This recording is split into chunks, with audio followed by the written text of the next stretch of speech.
Shalom Bapak Ibu, saudara dikasih Tuhan, puji Tuhan. Hari ini boleh kembali bersama dengan saya.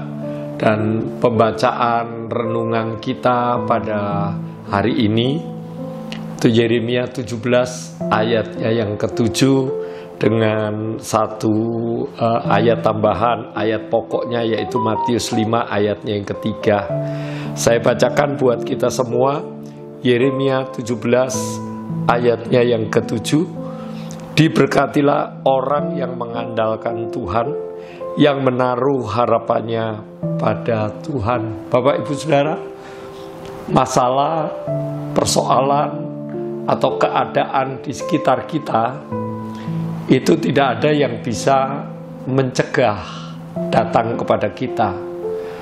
Dan baik itu yang sulit maupun yang gampang kita hadapi, ataupun masalah-masalah yang membuat kita sukacita, sekali lagi itu semua datang tanpa ada yang memerintahkan, dan pasti itu datang memang harus kita hadapi. Dan kalau kita menilik kembali ayat pokok kita yang ada di Matius 5 ayatnya yang ketiga, berkata, berbahagialah orang yang miskin di hadapan Allah, karena merekalah yang mempunyai kerajaan surga. Saya garis bawahi dulu kata miskin. Miskin ini bukan berarti negatif, artinya miskin kekayaan atau miskin ilmu atau bodoh dan segala macam, bukan. Tetapi miskin yang dimaksud di sini adalah sikap hati kita di hadapan Tuhan. Ketika kita menghadapi persoalan, ketika kita menghadapi masalah, baik itu kita sanggup menghadapinya atau kita sanggup untuk menyelesaikan masalah itu, kita ini tetap harus merasa miskin. Kaitannya dengan Yeremia 17 ayat yang ke-7, dikatakan diberkatilah orang yang mengandalkan Tuhan, yang menaruh harapannya pada Tuhan. Meskipun kita ini sanggup dan kita ini bisa menghadapi semua persoalan yang kita hadapi, meskipun kita ini pengalaman, kita ini punya jalan keluar, tetapi Yeremia mengingatkan, tetaplah andalkan Tuhan.